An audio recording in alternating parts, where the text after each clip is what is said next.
नमस्कार। प्रश्न उठे जाच्छे उपनिर्वाचन संक्रांत विषयेर भूल त्रुटि यदि थेके थाके ताहले केन एत बछरेও सेई मामलार कोनो निष्पत्ति हलो ना।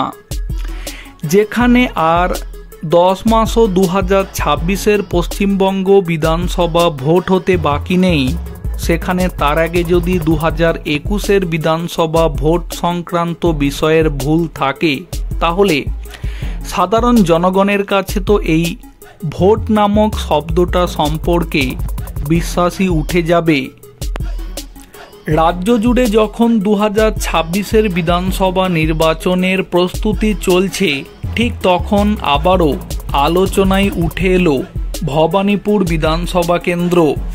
दीर्घदिन परे कलकाता हाईकोर्टे एई केंद्रेर उपनिर्वाचन संक्रांत एकटी मामलार शुनानी शुरू होते चलेछे। এই মামলাটি 2021 সালের উপনির্বাচন নিয়ে, যেখানে মমতা বন্দ্যোপাধ্যায়কে উপনির্বাচনে জিতে এসে মুখ্যমন্ত্রী পদ বাঁচাতে হয়েছিল। মামলাকারী পক্ষের অভিযোগ, কেবলমাত্র একজন নির্দিষ্ট ব্যক্তিকে জেতানোর জন্য এভাবে উপনির্বাচন আয়োজন করা যায় না। তাদের বক্তব্য, এটি সংবিধানের নীতির পরিপন্থী। এই উপনির্বাচন ঘিরে তখন থেকেই আইনি জটিলতা শুরু হয়।